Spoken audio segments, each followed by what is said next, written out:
las enfermedades cardiovasculares ha tenido su gran desarrollo con el tratamiento del colesterol. Y esto específicamente con el desarrollo de las estatinas. Estos medicamentos que ya tienen cerca de 20 años de haber sido desarrollados y estudiados ampliamente para disminuir los niveles de colesterol especialmente. Hicieron una serie de estudios que demostraron que había efecto importante al reducir colesterol y el beneficio que se obtenía al reducir los eventos cardiovasculares era proporcional a la reducción de los valores de LDL colesterol, manifestándose así entonces como el blanco primario del tratamiento hipolipemiante. En esta gráfica vemos enumerados varios de esos estudios. Vemos primero los estudios llamados de prevención primaria, llamados así porque eran realizados en pacientes que no tenían un diagnóstico clínico de enfermedad cardiovascular. Y hay diversas situaciones clínicas, como son el estudio de Escocia, que fue realizado en pacientes con colesterol muy elevado, como vemos aquí, estos son sus valores promedio de LDL, donde se mostró que comparado contra placebo, pues efectivamente la pravastatina en aquel momento produjo un beneficio. Un estudio similar, también realizado en población primaria, prevención primaria, pacientes que no tenían enfermedad cardiovascular, es el estudio de la Fuerza Aérea Norteamericana, donde se utilizó la pravastatina. Y también vemos cómo efectivamente disminuyó la tasa de enfermedad cardiovascular, partiendo de valores algo menores que los de Escocia. Y así también el estudio ACTO, hipertensos con factores de riesgo adicional, donde se dio atorvastatina, incluso en dosis baja de 10 miligramos, también produjo un beneficio. Hasta un estudio más reciente, como el estudio Júpiter, en el cual utilizó rosuvastatina a dosis de 20 miligramos, en pacientes con colesteroles no tan elevados, pero de igual manera se veía un beneficio. Entonces, si uno pudiera seguir esta línea, podríamos pensar que si le damos a un paciente tipo Escocia, con un nivel de colesterol muy elevado, le damos una estatina potente y lo llevamos hasta este valor, como que puede conseguirse con rosuvastatina 20 miligramos, entonces estaríamos haciendo un beneficio de esta manera. Paralelamente se desarrollaron los estudios llamados de prevención secundaria, que son aquellos realizados en pacientes que sí tenían diagnóstico clínico previo de enfermedad cardiovascular. Estos pacientes fueron tratados con estatinas, así como el estudio 4S, que empezó sin vastatina, produjo una reducción de colesterol LDL de esta magnitud y un beneficio como podemos observar. Hubo después algunos estudios como el LIPID, que realizados con pravastatina en pacientes también de prevención secundaria que también demostraron beneficio. Y luego de esto ya no se continuó, mejor dicho, a hacer estudios con placebo, porque ya, dados los beneficios demostrados de este tratamiento, ya no era lógico ni ético continuar comparando estatinas contra placebo. Entonces lo que se empezó a hacer es buscar estatinas de mayor intensidad de efecto, sea por su efectividad propia como utilizando dosis mayores. Y así es que se diseña, pues, por ejemplo, el estudio TNT y el estudio PROVE. El estudio PROVE, en pacientes con síndrome pulmonar agudo reciente, comparó pravastatina 40 miligramos con atorvastatina 80 miligramos, demostrándose que aquella estatina que producía mayor intensidad de efecto tenía también un mayor beneficio. Igual con el TNT en pacientes coronarios estables, atorvastatina 10 versus 80, la dosis que 80 produjo una mayor reducción de LDL, entonces mayor beneficio. Entonces, en general, el beneficio era proporcional a la reducción de LDL colesterol. Esto es ya una verdad clara e innegable, y es el blanco primario del tratamiento de los lípidos para conseguir un efecto en reducir eventos ateroscleróticos y aterotrombóticos. Pero cuando uno analiza ya no estas curvas que son muy interesantes, muy claras, sino ve los estudios cada uno por separado, aquí tenemos por ejemplo el 4S, el estudio LIPID y el CARE, estudio de prevención secundaria, como hemos dicho, paciente que ya tenía enfermedad cardiovascular, y comparamos el efecto de estatina, aquí por una verde, contra el placebo, vemos que efectivamente hay una reducción de eventos cardiovasculares mayores, infarto miocárdico, ACV fatal o muerte cardiovascular. Pero no es que las estatinas coloquen al paciente en cero eventos, sino que hay un beneficio significativo estadísticamente, pero siempre queda un riesgo residual. Y este riesgo residual es la cantidad de pacientes que, a pesar que reciben la estatina, mantienen eventos. Y esto se ve también en los estudios de prevención primaria, donde efectivamente hay reducción significativa, pero persisten eventos. Entonces da la impresión que pudiera ser que faltó reducir más el colesterol LDL, o pudiera ser que exista algún otro factor que hace persistir el riesgo residual. Esto es contra placebo. Veamos ahora, cuando se realizan y se analizan los estudios de estatina de mayor intensidad versus una estatina dosis estándar, vemos más o menos la misma situación. En PROVE, como habíamos dicho, pravastatina contra atorvastatina, estudio ideal, que es simvastatina contra atorvastatina, y el estudio TNT, atorvastatina 10 versus 80. En todos ellos se ve efectivamente un beneficio que es estadísticamente significativo para reducción de eventos cardiovasculares mayores, pero queda siempre un riesgo residual. Entonces lo que hay que ver es a qué se debe este riesgo residual. Se deberá que no estamos bajando lo suficiente el colesterol LDL, que la meta está cada vez más baja, por eso ya también se ha ido explorando, y se ha explorado gracias a los estudios con los anticuerpos monoclonales anti-PCSK9, que ya conocemos, y han sido desarrollados hace algunos años, desde el primer estudio importante de ello, que fue el estudio Fourier, en el cual se comparó evolocumab contra placebo, pero placebo significaba que eso estaba además de un tratamiento con estatinas a la mayor dosis tolerada por el paciente. Se vio que efectivamente una reducción significativa, altamente significativa de eventos cardiovasculares mayores añadidos a la hospitalización por angina estable o necesidad de hospitalización. Si bien hay una reducción, no quiere decir que esto llegue a cero.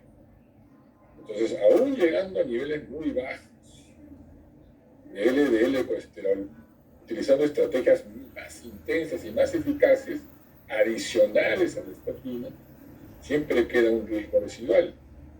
Y esto también se repite y se observa en el estudio Odyssey, realizado con alveloprimab. Vemos cómo, llegando a niveles de LDL de casi 25 o 50 valores bastante bajos, que lo que uno suele encontrar en los pacientes, hay una reducción significativa en los eventos cardiovasculares mayores, pero persiste aún un riesgo residual. Esto nos puede llegar al convencimiento de que probablemente no podamos conseguir mucho más, reduciendo más el colesterol LDL de estos valores. Así que probablemente aquí tenemos que ir a buscar otras estrategias dentro del perfil lipídico. ¿Qué podemos hacer más para optimizar el perfil de lípido de los pacientes y conseguir una mayor reducción de eventos cardiovasculares? Entonces, cuando uno observa otros valores dentro del perfil de lípidos, ya no solamente el LDL, que ya sabemos, es evidente que hay que tratarlo, podemos mirar los triglicéridos, el HDL, y lo que se conoce como colesterol no HDL, que es el colesterol aterogénico, ya que el HDL es el único protectivo. Como ustedes pueden ver en esta gráfica, tanto para enfermedad coronaria como para ACV isquémico, hay una relación inversa. A medida que aumenta el colesterol HDL, va a disminuir el riesgo de estos dos eventos cardiovasculares, cerebrovasculares y coronarios. Y esto es tanto para análisis univariado como multivariado. O sea, es un agente independiente y establecido. Lo mismo ocurre, pero a la inversa, con el colesterol no HDL. O sea, todo lo que no es protectivo es heterogéneo dentro del perfil.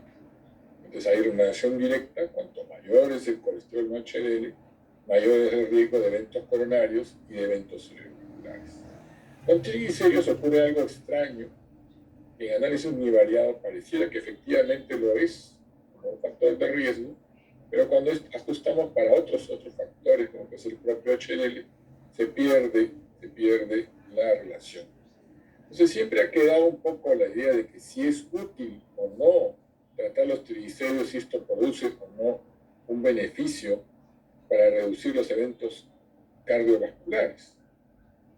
Entonces, sobre esto hay algunas evidencias que queremos mostrar, algunas que ya fueron encontradas en estudios previos, como hemos comentado acerca del PRUVIT. Efectivamente, cuando uno compara los dos brazos, aquel que redujo más el colesterol LDL produjo una menor tasa de eventos, una reducción significativa.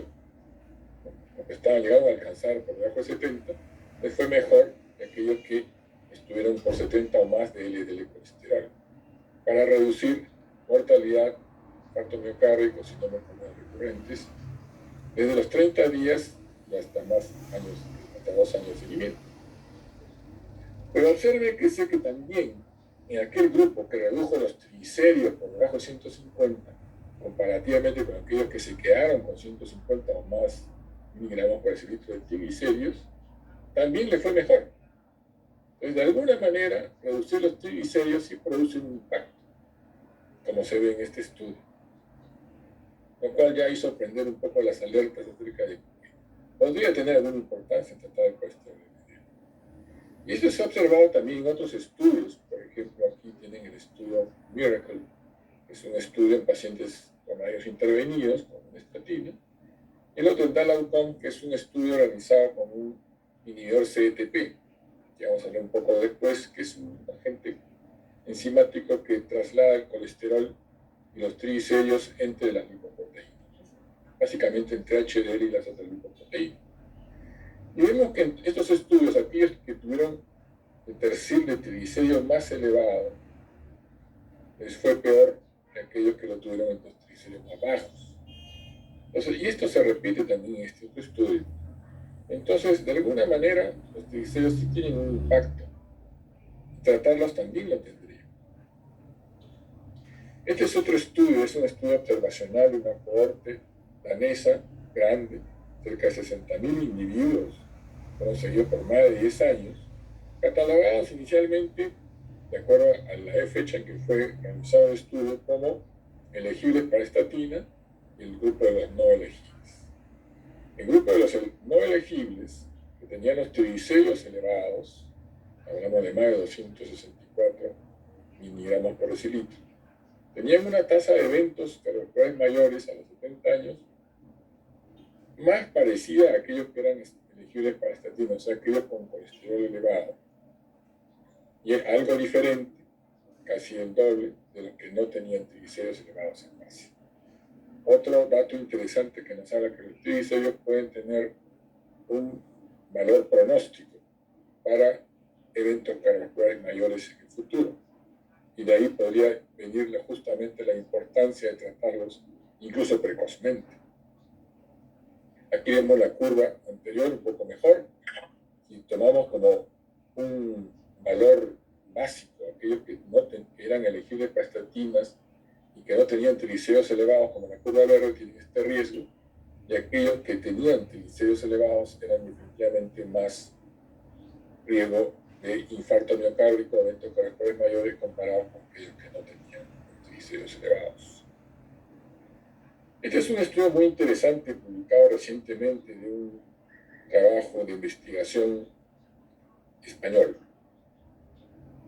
Es el estudio PREDIMED, que es un estudio que inicialmente fue diseñado para evaluar el efecto de la dieta mediterránea, que eso se llama PREDIMED.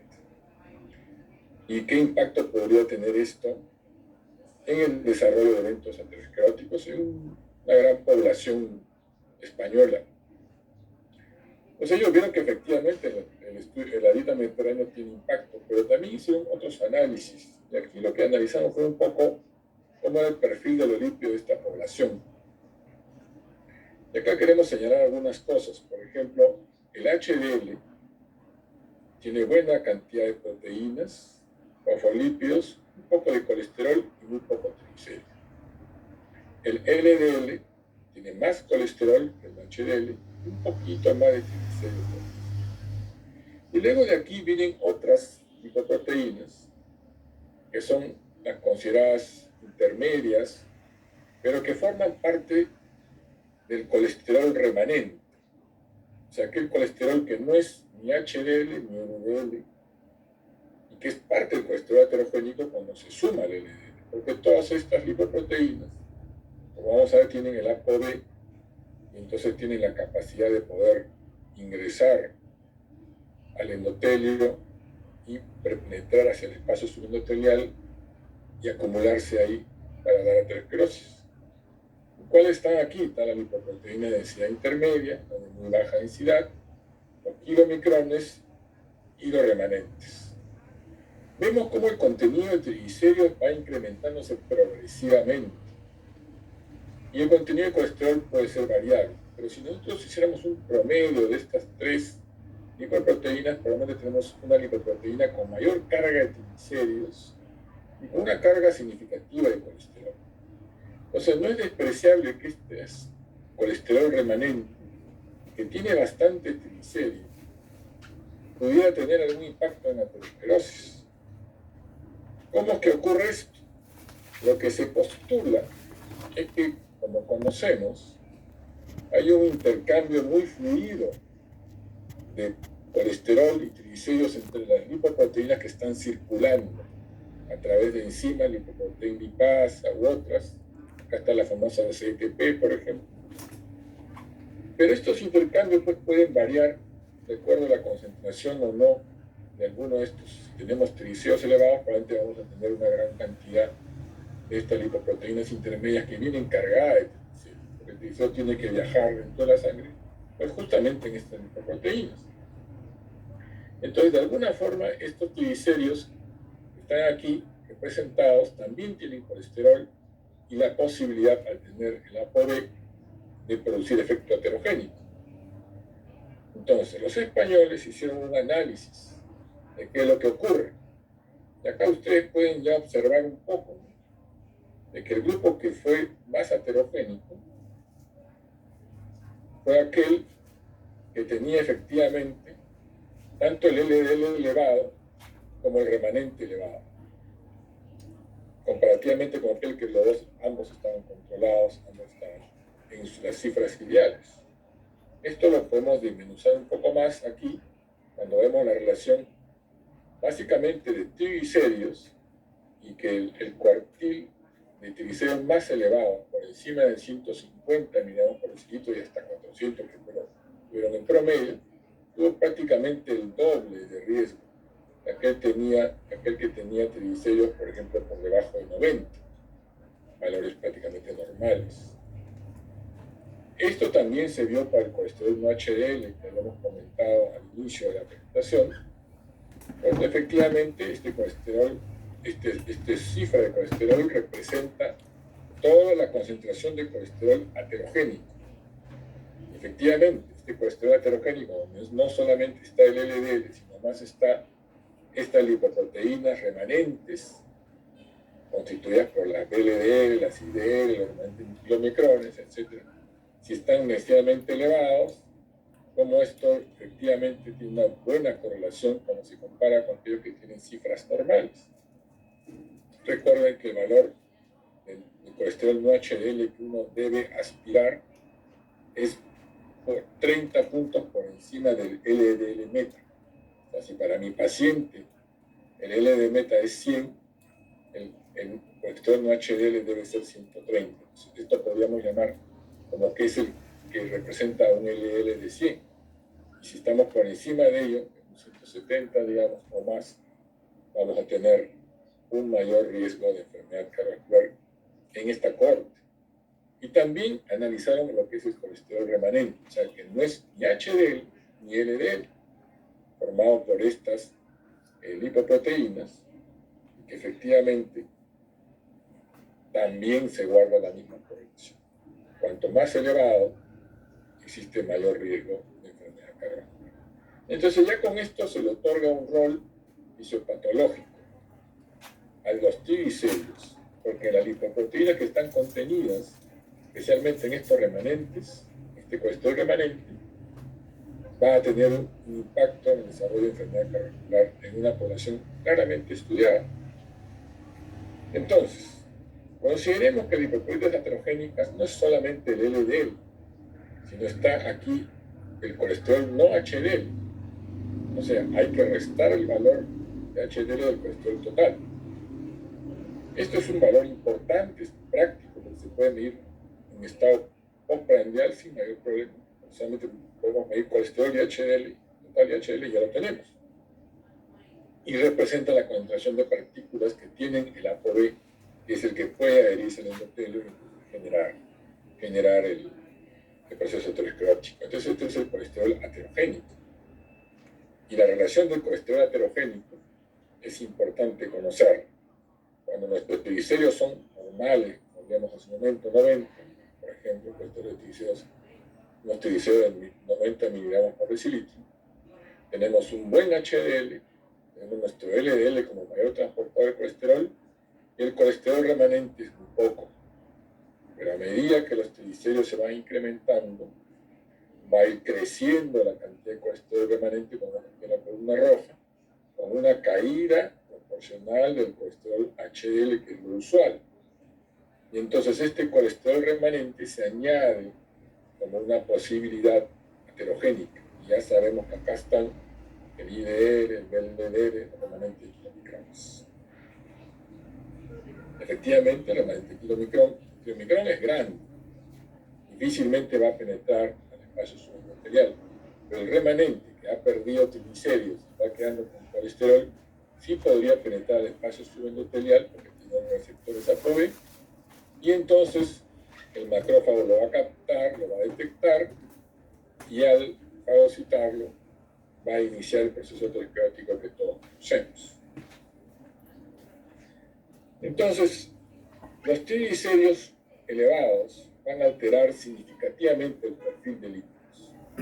Sabemos que el colesterol LDL en un paciente con hipertrigliceridemia tiene una forma más pequeña y densa, que es más aterogénea, que es característico del paciente con triglicéridos elevados. Sabemos que además modifica la concentración del HDL, que va disminuyendo, y que además pierde eficacia aterogénica. Y en tercer lugar, vemos cómo aumenta este colesterol remanente, que muchas veces no es tomado en cuenta, pero que sí es un valor importante porque no está representado en el LDL y tiene capacidad aterogénica. Y para disminuirlo, pues hay que disminuir los triglicéridos, porque son las lipoproteínas asociadas a triglicéridos que están cargando este colesterol remanente, como ya hemos visto en la presentación, a lo largo de la presentación. Pero podría haber algún otro efecto adicional, aparte de estos cambios en las formas lipídicas, para que se desencadene un evento cardiovascular. Y eso es lo que se ha venido estudiando desde hace algunos años. Entonces, esta lámina un poco resume esto. Sabemos que el colesterol LDL tiene bastante colesterol aquí en amarillo y algo menos de triglicéridos, bastante menos que el resto en blanco. Y que es, por esencia, el sustrato básico de la aterosclerosis. Ya sabemos que el LDL es el mayor transportador, sabemos que disminuye el colesterol LDL, nuestro blanco primario, que bajando el colesterol LDL disminuimos eventos, pero que ciertamente quedan unos eventos residuales aún eso. Si comparamos lo que puede ser un colesterol LDL con un colesterol remanente, como hemos hablado, que no es ni HDL ni LDL, acá están pues los IDL, los LDL, los LDL, los remanentes de kilomicrones, tienen colesterol y una mayor carga de triglicéridos que lo que porta el LDL. Estos remanentes también pueden penetrar al espacio subendothelial e iniciar el proceso aterosclerótico. Pero hay un detalle interesante aquí, adicional. Esta carga de triglicéridos que tiene este colesterol remanente sí va a ser metabolizado en la célula. O sea, la célula tiene capacidad de poder metabolizar en los triglicéridos y lo va a degradar en ácidos grasos y glicerol, que son las tres partes de los triglicéridos. 3 ácidos grasos más un glicerol, eso es un triglicérido. ¿Y qué es lo que pasa con estas fracciones de triglicéridos? Van a iniciar el proceso inflamatorio a raíz de la presencia en alta concentración de estos ácidos grasos libres. Y este proceso inflamatorio sí tiene importancia en un paciente que tiene una placa, porque una placa que está inflamada va a ser la que va a dar un evento cardiovascular. Y eso vamos a demostrar un poquito con algunos datos. Ya lo sabemos por nuestros conocimientos previos, porque ya hace un buen tiempo que se habla de inflamación, de aterosclerosis, y ya se considera la enfermedad aterosclerótica como un proceso inflamatorio crónico. Y se mide especialmente por la proteína C reactiva. Entonces, uno podría actuar sobre este proceso inflamatorio de varias formas. Las estatinas, de hecho, lo logran, pero sabemos que no es todo. El tratamiento de los triglicéridos también lo puede lograr. Pero vamos a buscar una prueba más reciente de actuar sobre la parte inflamatoria, sobre el proceso inflamatorio sin afectar los lípidos. Entonces, se ha desarrollado un anticuerpo muy interesante que puede inhibir el proceso inflamatorio en dosis progresivas hasta una dosis tope. Es el canakinumab, que vemos aquí. Sin variaciones en el perfil de lípidos. Vemos como el LDL se mantiene, el HDL se mantiene, el triglicérido se mantiene. O sea que es un efecto antiinflamatorio puro. Lo que hace este agente, que es un anticuerpo, es actuar sobre una interleuquina y parar el proceso inflamatorio. Y este es el estudio CANTOS, que fue presentado hace algunos años. Lo interesante es que este proceso, con el tratamiento antiinflamatorio puro, canakinumab, logró reducir en forma significativa eventos cardiovasculares mayores y a cuando se asociaba a cuadros de revascularización. Presenta una reducción importante en la proteína C reactiva y la interleuquina. Paralizaba, disminuía el proceso inflamatorio, sin cambios en el perfil de lípidos. Y no solo eso, sino que el efecto era real en cuanto la reducción de proteína C reactiva era mayor. Vemos aquí. O sea, tenía que lograrse un proceso antiinflamatorio para lograr un efecto benéfico. El problema es que este medicamento, aparte que es sumamente costoso, tiene otro problema, que al reducir la actividad inflamatoria del organismo, produce un aumento de otras enfermedades de otro tipo, como puede ser neumonías y algunos tipos de cáncer, que prácticamente lo pusieron muy en duda su beneficio y prefirieron no continuar con el desarrollo de esta medicación. Pero la evidencia está clara, o sea, existe un proceso inflamatorio dentro de la aterosclerosis, que uno reduciendo este proceso inflamatorio va a tener un beneficio. Lo logramos con estatinas y lo podemos lograr con fibratos. Entonces, sobre eso tenemos que trabajar para mejorar el perfil lipídico, ya que se ha podido demostrar de que para iniciar inflamación en aterosclerosis y, por supuesto, desatar la trombosis, que es el evento final cardiovascular, porque se excluye el vaso, produciéndose entonces un infarto miocárdico, un infarto cerebrovascular, dependiendo de dónde está localizado el problema, existe una serie de circunstancias que van a estimular el proceso inflamatorio. Una de ellas son los triglicéridos, que hemos evaluado de acuerdo a la presencia de estas proteínas heterogénicas del colesterol remanente que tienen colesterol y además triglicéridos. Otra forma es el tejido adiposo visceral, que sabemos que el tejido adiposo visceral produce una serie de factores, interleuquina, factores necrosis-tumorales, que van a activar la inflamación, y por eso es característico que en estos sujetos que tienen grasa visceral aumentada tengan mayor riesgo cardiovascular, además de las alteraciones clínicas como son el aumento de la presión, el aumento de los lípidos, la tendencia a tener diglicemias, intolerancia a la glucosa o diabetes propiamente. Existe también desencadenamiento de procesos ateroscleróticos trombóticos cuando tenemos una infección.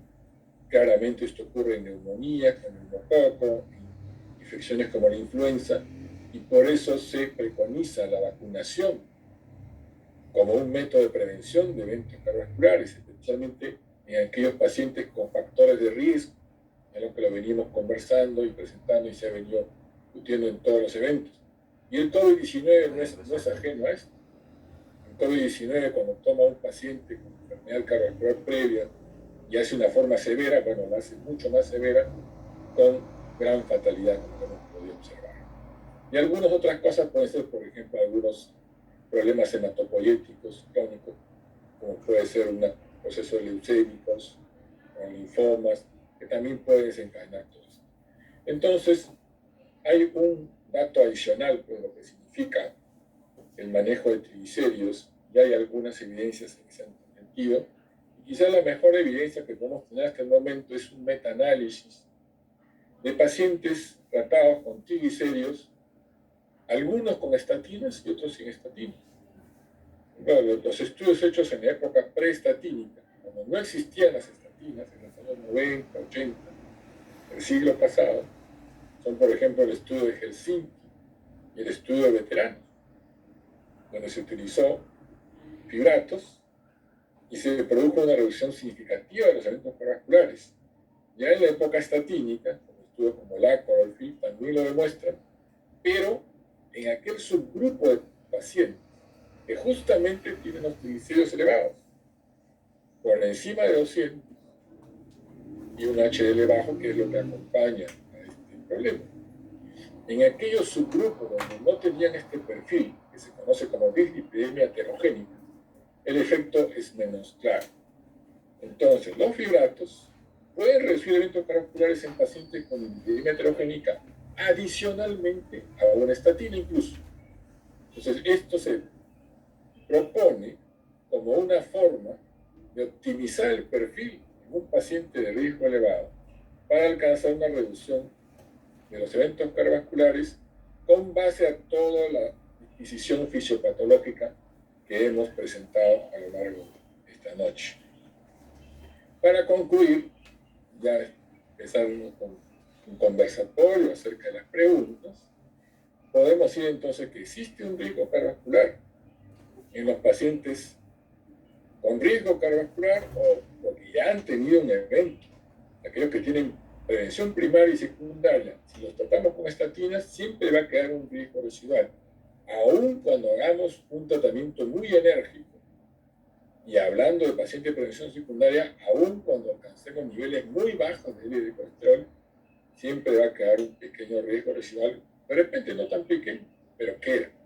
Entonces, eso habría que buscar dentro del perfil de litio qué otra posibilidad de tratamiento existe. Frente a esto, los triglicéridos tienen un rol en este riesgo residual. Si es que logramos modificar, los triglicéridos van a tener varios efectos importantes, como puede ser cambiar el patrón de LDL de pequeña y densa a una más grande y boyante, menos heterogénica, como puede ser la elevación del HDL, que además tiene un rol protectivo, y como puede ser el impacto en el colesterol remanente que ya hemos mostrado a través de estas lipoproteínas, que no están representadas por el LDL, que constituyen el colesterol HDL y el colesterol remanente.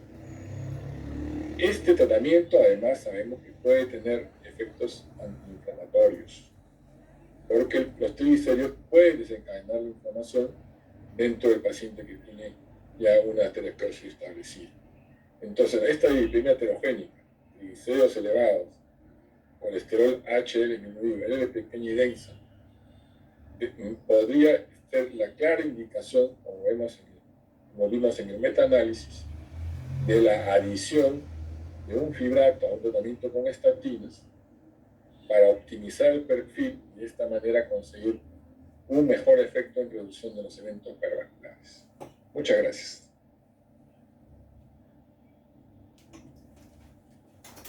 Muy bien, muchas gracias, doctor Bravo, por su efectos secundarios de las estatinas, ¿no? Siempre las dosis, cuando son elevadas, porque no se llega a los valores deseados en un determinado paciente, cuanto más se sube la dosis, más está relacionado al efecto secundario, ¿no? Que es la miolisis y los problemas de dolores musculares, etc. ¿Podrían de repente ampliarnos un poco más de estos efectos secundarios de las estatinas a dosis altas? Sí, exactamente, ¿no? Es conocido que cuando uno utiliza dosis altas de estatinas, hay mayor riesgo de efectos musculares y efectos hepáticos también. Entonces hay que hacer un seguimiento cuando uno utiliza dosis altas de estatinas para justamente ver si puede ocurrir estos eventos.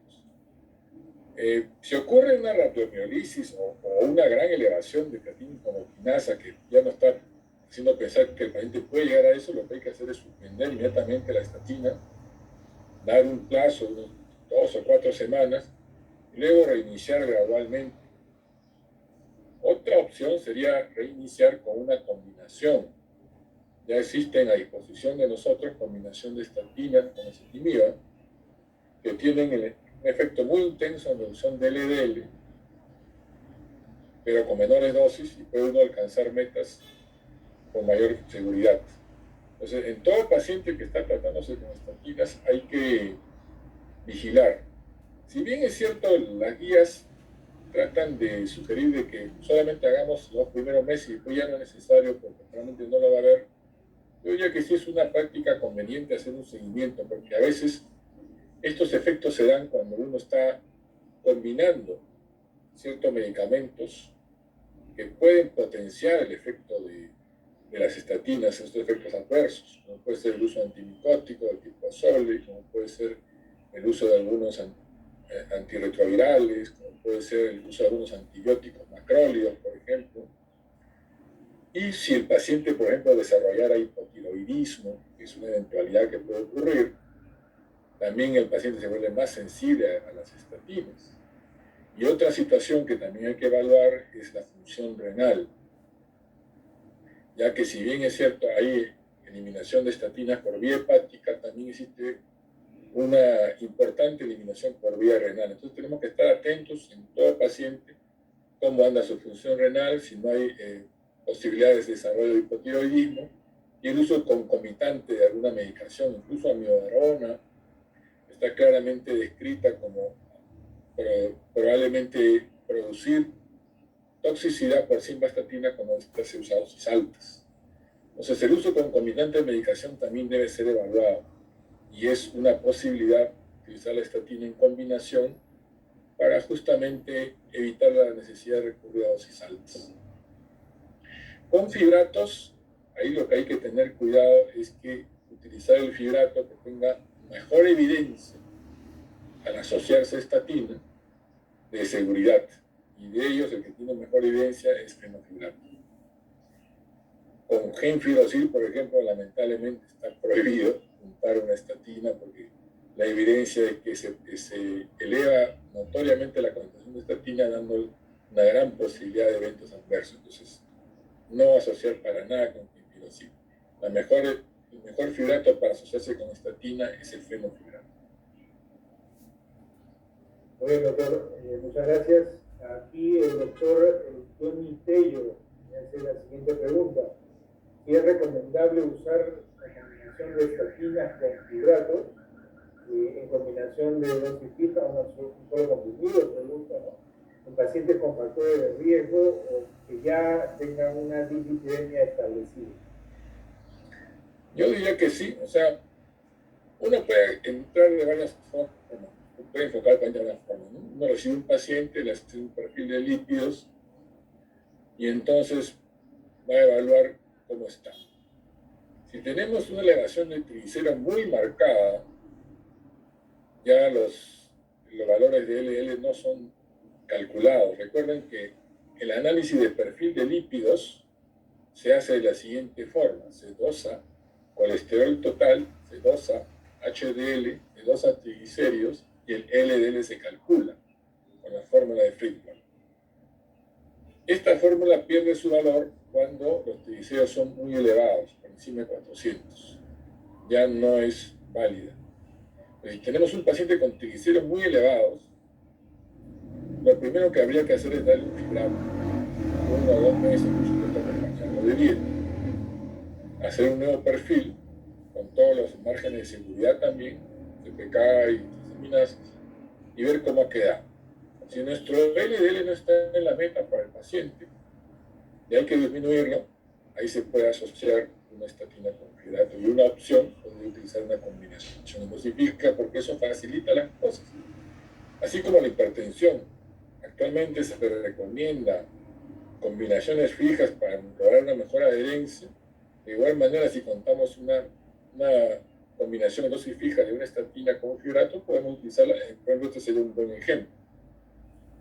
Otro puede ser el ejemplo inverso, que nosotros tenemos un paciente que tiene un perfil donde está elevado colesterol y triglicéridos, pero a predominio de colesterol, no de triglicéridos. Entonces, nuestro banco principal es colesterol, damos una estatina. Damos nuestra estatina, esperamos 2 meses, hacemos nuestro control con su análisis de seguridad, como es lo ideal, y entonces vemos que su colesterol ha disminuido, pero sus triglicéridos están por encima de 200 y probablemente su HDL está bajo. Este paciente ha mejorado su perfil de colesterol, pero tenemos todavía una lipemia heterogénica y es el grupo de pacientes que se puede beneficiar de una optimización del perfil asociando un fibrato. Entonces, en este grupo de pacientes se puede también recurrir a la presentación combinada por facilitar la terapéutica. Y finalmente estaría pues aquel paciente que uno lo ve con una hiperlipidemia mixta y uno, bueno, de entrada puede animarse a darle el tratamiento, porque es un tratamiento seguro y confiable. Más aún si el paciente ha tenido experiencia previa, porque muchas veces le cogemos al paciente que tomó tratamiento de colesterol o de triglicéridos, pero lo dejó, porque muchos tienen el concepto de que ya me bajó el colesterol, ya se acabó el problema, ya me curé, dejo de tomar. Lamentablemente eso es así, porque el colesterol no da pues, mucha sintomatología, no da nada, pero sí da muchos riesgos. Entonces, es lo que hay que hacer es entender al paciente que a pesar de que uno da tratamientos, si usted no nota una mejoría sintomática, sin embargo, va a tener un mejor desenlace porque va a estar menos expuesto a los riesgos cardiovasculares. Muy bien, gracias doctor Dragó. Tenemos otra pregunta del doctor Juan Ocio. Pregunta, en la hipertrigliceridemia familiar, ¿existe mayor riesgo de coronopatía aterogénica temprana? Bueno, los problemas familiares, genéticos, y es como hemos dicho, una hipertriglicemia importante, pura, severa, sin incremento de colesterol, el tratamiento es dietético y es fibrato. Existe ese riesgo y también existe estación. Cuando las triglicéridos están sumamente elevados, también existen otros riesgos, como pancreatitis, por ejemplo. Pero definitivamente hay que bajar los triglicéridos. Cuando los triglicéridos se elevan notoriamente en la sangre, te van a encontrar en el reporte del laboratorio, suero turbio. Ese suero circulando, pues, va a una serie de problemas. Entonces puede ser pancreatitis y de hecho hay que tratarlos. Sería pues la mejor indicación para usar solamente hidratos en pacientes de este tipo.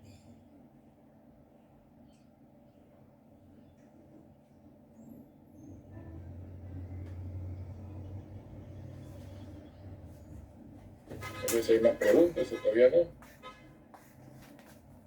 Sí, doctor, perdón, estaba acá con un problema en el audio. Sí, gracias por su respuesta. El doctor David Medina le pregunta, ¿por cuánto tiempo se debe indicar las estatinas al inicio del tratamiento? Si existe mayor eficacia de una estatina con respecto a otra. Bueno, eso comentamos un poco hace un momento, que el tratamiento de lípidos tiene que ser permanente. Si uno se pone a revisar la curva de cada estudio, se va a dar cuenta de que el beneficio comienza generalmente a partir del primer año de tratamiento. Porque la trayectoria es un proceso lento. Entonces la estatina y la disminución de los niveles de colesterol va, digamos así, limpiando el vaso, pero micra por micra. Si ustedes recuerdan, los estudios originales con estatinas eran los estudios angiográficos. Entonces se quería observar si es que en la angiografía clásica radiológica pues había alguna, digamos, reducción de la placa aterosclerótica. Y efectivamente, hicieron una serie de estudios angiográficos, se vieron que el efecto era pues, bastante discreto. Si bien era significativo, era bastante discreto. Pero cuando se pusieron a mirar qué pasaba con los pacientes, se dieron cuenta que con ese pequeño defecto había menos mortalidad y había menos infartos y menos ACVs. Y de ahí entonces partieron todos estos estudios clínicos que nos mostraban, ¿no? Y entonces se logró ver que efectivamente a partir del primer año es, en la mayoría de ellos, el beneficio, en algunos puede ser un poco precoz, quizás a los 6 meses, o en aquellos pacientes que acaban de tener un cuadro coronario agudo podía empezar desde antes, las 3 semanas, 4 semanas, pero eso es porque son un tipo de pacientes en el cual la cantidad de eventos en las primeras semanas después de haber tenido el evento inicial, el evento índice, pues es muy alto. Entonces el beneficio ocurre cuanto más tiempo ocurre, y sobre todo porque las curvas son divergentes. Al primer año tenemos un beneficio, al segundo año tenemos más beneficio, al cuarto año más beneficio, y así sucesivamente. El tratamiento tiene que ser permanente. De lo contrario, no se va a obtener ningún beneficio del tratamiento con los lípidos, tanto con estatinas como con fibratos. Todos los estudios son a varios años y hay que ver que cuanto mayor tiempo de tratamiento, mejores son los resultados. En realidad, los estudios casi siempre se han hecho a 5 años, la mayoría de ellos. Pero hay algunos que han tenido seguimientos posteriores hasta los 10 años, como el oeste de Escocia, y se vio que efectivamente el beneficio persiste.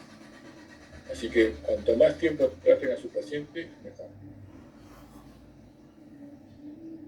Muy bien, doctor. También tenemos la pregunta del doctor Carlos García. Menciona, si un paciente presenta triglicéridos elevados, colesterol LDL elevado también, ¿qué tratamiento óptimo recomienda? Y más o menos lo habíamos esbozado, ¿no? Si los triglicéridos están por encima de 400, hay que tratar primero los triglicéridos, o más de 500 si se quiere. Eso varía un poco según las guías, pero 400 o 500 para arriba de triglicéridos hay que tratar primero los triglicéridos. Sobre todo porque no vamos a tener un valor de LDL adecuado, ya que eso se calcula. Si están por debajo de eso, el blanco principal sí es primero el LDL. Hay que empezar con una estatina. Y luego de un tiempo, de 2 meses de tratamiento, pues lo que se aconseja, hacer el dosaje de perfil de lípidos y dosaje de seguridad. Y si eso está de acuerdo, si los triglicéridos siguen elevados, hay que adicionar un fibrato. Eso sería más o menos la estrategia. O sea, hay que ver qué es lo que predomina en el paciente, si es el colesterol o si los triglicéridos. Si son ambos, si está bastante bien emparejado, podría ser una opción para iniciar un tratamiento de combinación de inicio. Muy bien, gracias, doctor Bravo. Y para terminar, la pregunta del doctor Ricardo Lontó, un tema también que lo mencionó, pero podríamos ampliarlo quizás un poco más, el uso de fibratos y estatinas en esteatosis hepática.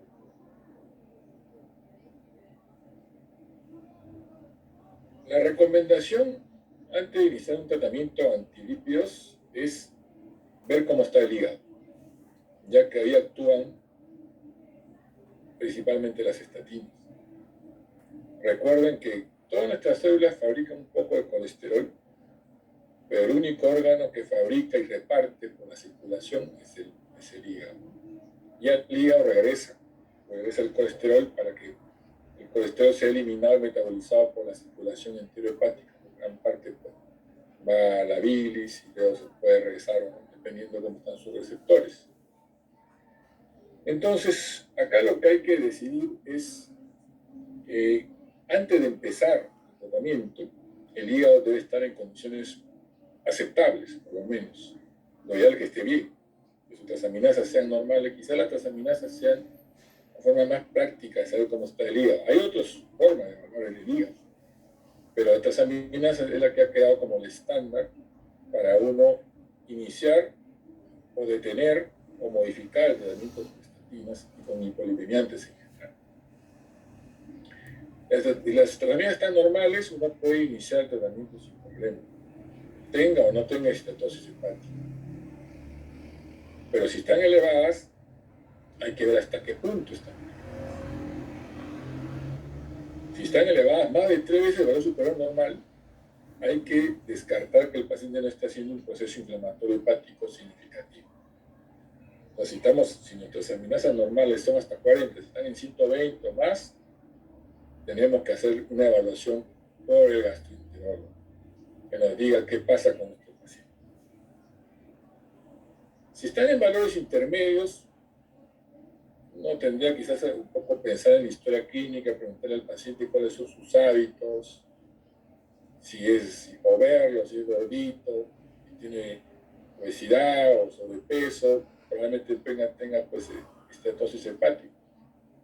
Y más si le gusta rociar bien sus alimentos con una bebida espirituosa. Entonces, uno puede arriesgarse al tratamiento o puede, de todas maneras, referirlo al gastroenterólogo para que nos diga cuál es la situación. Y ellos tienen formas muy claras de poder establecer cuál es el grado de esteatosis hepática y el grado de daño que puede haber. Y ellos te lo van a devolver, no, sí, puede darle, no puede dar. Esa es mi sugerencia, yo diría que lo que habría que hacer para tener un trabajo pues justamente combinado de especialidades. Ahora, en general lo que se ha visto con las amenazas levemente elevadas es que no hay mayor problema. Si estamos en un rango de 50, 60, 70 de amenazas elevadas, realmente no suele haber problema. Podemos iniciar tratamientos y probablemente el paciente tenga algún grado de esteatosis hepática, puede ser algo leve. Probablemente el gastroenterólogo le va a contestar que no hay problema. Eso va a ser en la mayoría de los casos. O sea, uno puede, más o menos con el nivel de las amenazas, intuir cuál es el grado de severidad del problema. Y por supuesto con una buena historia clínica. Entonces, de ahí uno puede iniciar el tratamiento. Y probablemente lo que va a observar con el tiempo, que el paciente incluso se adhiere a una dieta, se adhiere a la medicación, que estas amenazas pueden disminuir o mantenerse. Y mientras se mantengan ahí, no se eleven, nunca sobrepasemos el nivel de estrés superior al máximo normal, no hay problema. Y le estamos dando al paciente un beneficio, porque lo estamos protegiendo de un riesgo de tener un evento cardiovascular fatal, que puede ser potencialmente fatal. Muy bien, doctor Bravo. Muchas gracias por sus respuestas a las preguntas que nos hicieron llegar nuestros colegas. Quisiera saber si tiene algunas palabras finales ya para terminar con la actividad de